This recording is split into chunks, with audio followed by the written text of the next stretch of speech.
Year से calculate कर रहा है, और बास्केट ऑफ कमोडिटीज के अंदर कितने आइटम्स का कितना वेट दिया गया है वो देख लिया। आईएपी के अंदर क्या ट्रेंड रहा इकोनॉमिक सर्वे का हमने देख लिया। डब्ल्यूपीआई सीपीआई का सर्वे में क्या बोलना है वो देखते हैं। एक ग्राफ की मदद से सारे चित्र उसने एक ही में रख दिए कि डब्ल्यूपीआई उसका हेडलाइन क्या था, फूड में क्या था, सीपीआई हेडलाइन फूड क्या था। ओवरऑल ये 2013 से लेके 14 में काफी ऊंचा था, 6 to 12% की रेंज में, और अब धीरे धीरे हम ये दिसंबर 2014 तक पहुंचे तो ये महंगाई पहले से कम हो रही है। ग्राफ से ये बताया गया है। सवाल, महंगाई क्यों कम हो रही है? फैक्टर जो सर्वे ने दिखा है हम कहीं पे लिखना पड़े मेंस में या इंटरव्यू में। महंगाई कम होने के कारण, फर्स्ट थिंग, विश्व बाजार में कोयले की कीमत कम हुई है, एडिबल ऑयल की कीमत कम हुई है, और कोल प्राइस भी कम हुए हैं। आप समझो ये तीनों चीज इनपुट के रूप में हम यूज करते हैं, और कोई ना कोई प्रोडक्शन तो स्वाभाविक है वो कम हुआ। तो दूसरे, और ये विश्व बाजार में कोई क्रूड ऑयल का दाम कम क्यों हुआ? चाइना वगैरह में स्लो डाउन है तो वो कंज्यूम कम कर रहे हैं, और सामने ओईसीडी वाले अपना प्रोडक्शन कम नहीं, तो स्वाभाविक है क्रूड ऑयल के दाम कम हो गए। आगे बात करेंगे बैलेंस ऑफ पेमेंट चैप्टर में, ठीक। तो first factor why inflation is decline, because विश्व बाजार में ये कम हुआ है। Second, food and agriculture organization ये बोलता है कि भारत और बाहर दोनों जगह पे फूड एग्रीकल्चर का प्रोडक्शन पहले से बढ़ा है। थर्ड, आपको याद होगा कि एमएसपी बढ़ाया गया और then there was open ended procurement, तो एफसीआई के पास बहुत सारा स्टॉक पाइल हो गया था व्हीट एंड राइस, लेकिन वो रखने की जगह नहीं थी। पिछले साल ओपन सेल शुरू किया बाहर बाजार में, मतलब राशन की दुकान में नहीं बिक रहा है, सर्व शिक्षा में नहीं जा रहा है, कोई नहीं, बाहर ओपन मार्केट में बेच देंगे, तो उन्होंने ढेर सारा बाहर बेच दिया। स्वाभाविक है मार्केट के अंदर फूड ग्रेन सप्लाई बढ़ेगा तो महंगाई थोड़ी कम आएगी।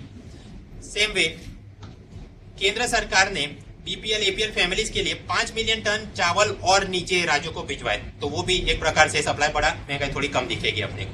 नेक्स्ट, ऑनियन एंड पोटैटो को एसेंशियल कमोडिटी एक्ट के अंतर्गत लाके नोटिफिकेशन रेड मारना शुरू किया, तो जो लोग कालाबाजारी एंड होर्डिंग कर रहे हैं वो थोड़े कम हुए होंगे, बाजार में इनका सप्लाई बढ़ा तो महंगाई थोड़ी कम आएगी। Same way fruits and vegetables were brought out of APMC, और उसका फिर ट्रेडिंग कराना है, ये आगे कुछ और फायदा कराएगा तो महंगाई कम दिखेगी।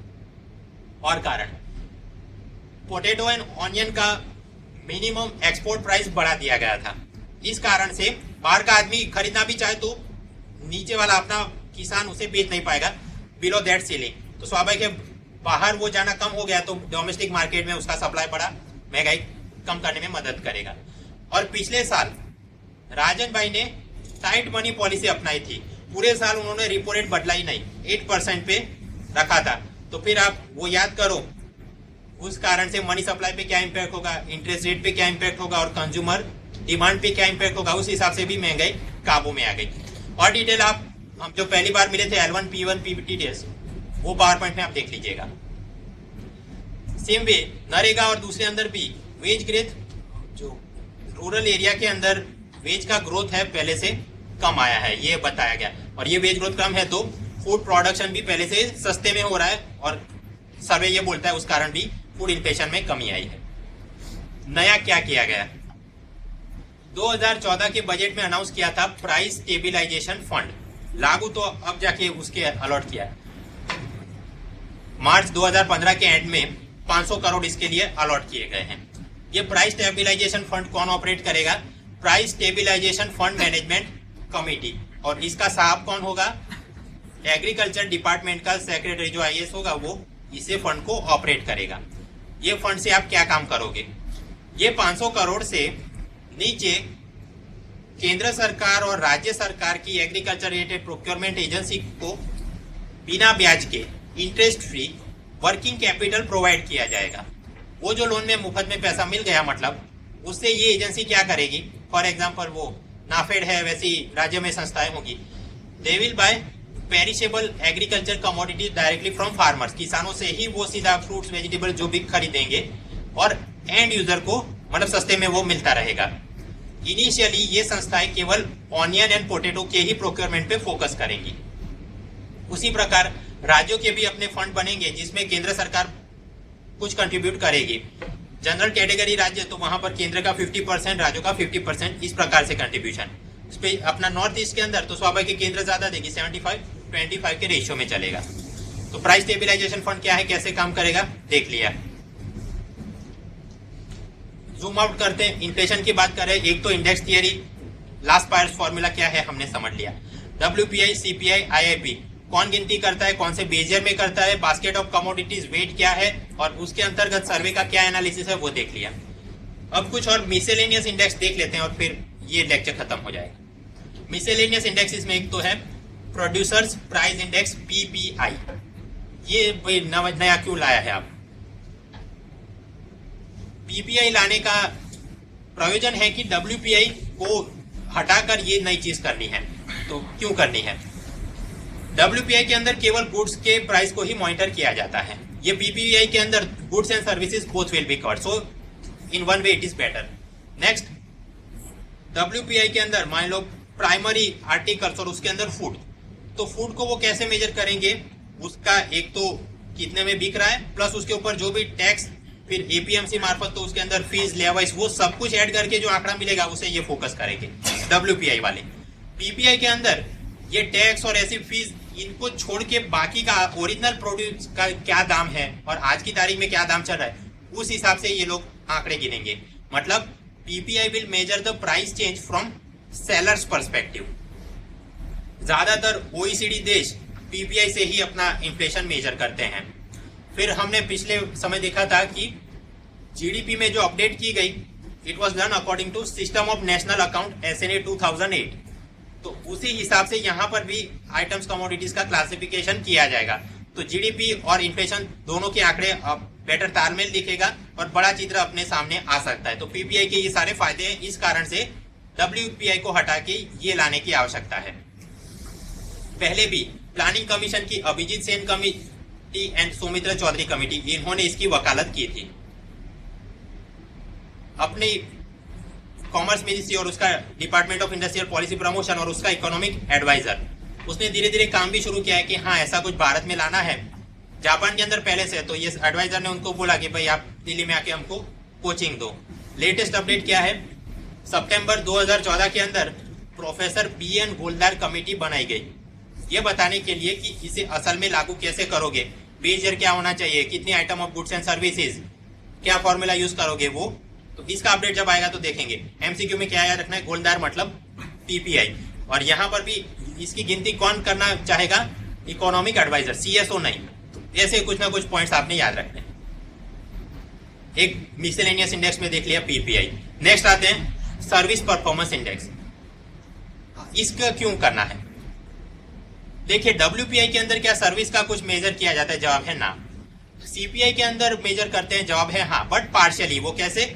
Health, medical, recreation, education services थोड़ी बहुत ही गिनते हैं। IIP के अंदर तो वो देखते ही नहीं है। तो मतलब कि ये सर्विसेज के अंदर क्या महंगाई है, क्या प्रोडक्शन, कोई अलग से इंडेक्स बनाना चाहिए। तो एक कमेटी बनी थी प्रोफेसर CP चंद्रशेखर कमेटी, उसके अंतर्गत ये गिनती की जाती है। कौन गिनती करता है? CSO गिनती करता है। अभी के लिए 4 पे फोकस है कि index of service production ISP base year use करते हैं 2004, गिनती करता है CSO। किसके लिए? रेलवे के लिए, बैंकिंग के लिए, पोस्टल एंड टेलीकॉम, ये 4 के ऊपर वो गिनता है। PPI देख लिया, हाँ, सर्विस का इंडेक्स देख लिया। थर्ड पे आते हैं बाल्टिक ड्राई इंडेक्स। लंदन के अंदर बाल्टिक एक्सचेंज इसके आंकड़े डेली बेस पे रिलीज करता है। ये लोग क्या आंकड़े असर में रिलीज कर रहे हैं? मुझे एक जगह से दूसरी जगह समंदर के रास्ते रॉ मटेरियल भेजना हो तो कितना खर्चा आएगा, है ना? वो खर्चा बेस ईयर में कितना, आज की तारीख में कितना, और उस हिसाब से क्या एक्टिविटी हो रही है, वो कौन मेजर करता है? Baltic dry index. सवाल, ये गिनने की क्या जरूरत है? अगर बाल्टिक ड्राई इंडेक्स में आपको ग्रोथ दिखे तो इसका मतलब कि world economy is expected to grow. Why? देखिए, ज्यादा रॉ मटेरियल कब ट्रांसपोर्ट होगा कि किसी देश में किसी आदमी को ये है कि मैं अगर कुछ प्रोडक्शन करूंगा, जनता नीचे खरीदने वाले, तभी जाके वो बाहर से रॉ मटेरियल मंगाए, है ना? तो जब बाल्टिक ड्राई इंडेक्स बढ़े then it means world economy is expected to grow. और उसका उल्टा भी सही रहेगा कि अगर बाल्टिक ड्राई इंडेक्स कम हो then world economy is expected to go through slow down या रिसेशन। सर्वे के अंदर बताया गया है 2008 में बाल्टिक ड्राई इंडेक्स मैक्सिमम था 11,700 के ऊपर। 2015 फरवरी में तो काफी कम है, 530 के आसपास चल रहा है। अभी इतना बढ़िया मतलब दिख नहीं रहा है। इस कारण से वर्ल्ड इकोनॉमी हाँ रिकवर करेगी, बट सर्जिंग उसे नहीं बोल सकते। सर्जिंग कब बोल सकते हैं? वो ये 500 से 10,000 हो जाए, बट उसमें टाइम लगेगा। ठीक। प्रोड्यूसर प्राइस इंडेक्स देख लिया, सर्विस का देख लिया, बाल्टिक ड्राई देख लिया। अब आरबीआई रिलेटेड 2 इंडेक्स देखने हैं। एक से inflation expectation survey for house hold, ये कौन गिनता है? आरबीआई राजन भाई, 2005 से ये गिन रहे हैं। 16 सिटीज के अंदर 5000 हाउस होल्ड का सर्वे करते हैं और उन्हें पूछा जाता है आपको क्या लगता है अगले 3 महीनों में क्या महंगाई रह सकती है और अगले 1 साल के अंदर क्या महंगाई रह सकती है, आपका क्या एक्सपेक्टेशन है? उस हिसाब से ये हाउस होल्ड एक्सपेक्टेशन सर्वे आरबीआई निकालती है। और सर्वे का ये बोलना है कि इसके मुताबिक भी जनता को भी ये लगता है कि महंगाई काबू में आने वाली है। House hold expect moderate inflation, ये ग्राफ से दिखाया गया है। 2008 में डबल डिजिट में, फिर 9 में अचानक से कम, फिर वापस चल रहा था, तो डबल डिजिट में ही हाउस होल्ड एक्सपेक्टेशन का भी था कि बहुत ज्यादा रहेगा। अब धीरे धीरे आप आओ दिसंबर 2014 तक, तो ये अराउंड 6 to 8% की रेंज में चल रहा है। तो मतलब हाउस होल्ड के मुताबिक भी कम होना है इन्फ्लेशन। ठीक, तो मिसेलेनियस इंडेक्स के अंदर हम बात कर रहे थे इन्फ्लेशन रिलेटेड, एक तो PPI, then service, then Baltic dry and RBI का हाउस होल्ड। अब प्रोडक्शन के हिसाब से annual survey of industries, OBICUS and SBI का एक इंडेक्स। ओबीकस क्या है? Order books, inventories and capacity utilisation survey, और गिनता कौन है? राजन भाई। तो assess the consumption investment demand कंपनियों के पॉइंट ऑफ व्यू से क्या चल रहा है। अराउंड 2500 मैन्युफैक्चरिंग कंपनी के ऊपर से ये सर्वे निकालते हैं। क्वार्टरली डेटा रिलीज होता है और सर्वे ने बोला है कि यहाँ पर भी ओबीकस इंडेक्स बढ़ रहा है, मतलब ये कंपनी वाले भी पहले से ज्यादा इन्वेंटरी जमा कर रहे हैं, ऑर्डर बड़े आ रहे हैं, मतलब कि इकोनॉमी धीरे धीरे वापस रिकवरी की पाथ पे चल रही है। ठीक है, ओबीकस देख लिया। फिर ASI, annual survey of industry, कौन गिनता है? सीएसओ गिनता है। स्वाभाविक इंडस्ट्री तो मतलब कौन सी इंडस्ट्री का ये सर्वे निकालते हैं? All the registered units under factories act 1948। तो ये 48 के एक्ट के मुताबिक फैक्ट्री किसको बोलते थे? अगर आप अपने यूनिट के अंदर पावर यूज कर रहे थे और 10 आदमी या उससे ज्यादा लगे, then you are a factory. Power नहीं यूज कर रहे तो 20 आदमी या उससे ज्यादा लगे तो फैक्ट्री। पुराने कानून में तो ये प्रावधान था, अब कुछ बदलना है, बट अभी के लिए क्या है, पुराने कानून से चला है। तो ये ऐसे सभी रजिस्टर्ड यूनिट, उनके ये आंकड़े लेके आता है। इलेक्ट्रिसिटी कंपनीज गिनता है yes. Movie company, personal services, ये हेल्थ केयर, स्पा, इन सब के आंकड़े ट्रेंड देखता है, लेकिन डेटा में उसे इंक्लूड नहीं करते। डेटा में क्या, यही फैक्ट्री वाले, इलेक्ट्रिसिटी वाले। Same way defence, oil production companies, hotel, cafe, computer, technical training institute, ये सारी सर्विस उसके आंकड़े वो गिनते ही नहीं, एक्सक्लूडेड।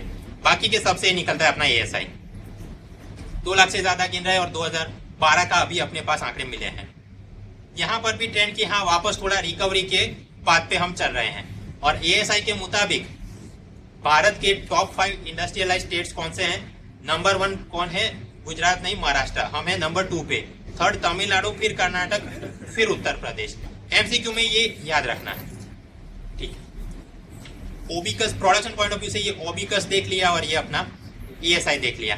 अब प्राइवेट एंटिटीज जो इंडेक्स निकालती है, एचएसबीसी का परचेजिंग मैनेजर्स इंडेक्स, इसके हिसाब से पता चले कि इकोनॉमिक एक्टिविटी किस दिशा में चल रही है। ये एचएसबीसी के देखा देखी में एसबीआई वाले भी अपना नया लेके आए, एसबीआई कंपोजिट इंडेक्स। दिसंबर 2014 से इसे लॉन्च किया गया, इस कारण से ये जरा इट इज मोर इम्पोर्टेंट। याद क्या रखेंगे, महीने के आंकड़े भी निकालते हैं और साल के आंकड़े भी निकालते हैं। कौन? एसबीआई वाले। इसके स्केल में 0 से लेके 100 नंबर हैं। अगर ये आंकड़ा बोले कि 50 से ज्यादा नंबर है, 51 या जो भी, तो मतलब इकोनॉमी ग्रोथ की दिशा में हम चल रहे हैं। स्वाभाविक 50 से कम मिलेगा मतलब कि इकोनॉमी कॉन्ट्रैक्ट हो रही है। तो ये मतलब इसके salient basic feature SBI composite index के हैं। और ये आंकड़े एसबीआई कहां से लेके आती है? 5 पैरामीटर देखते हैं। एक तो अपना लोन पोर्टफोलियो,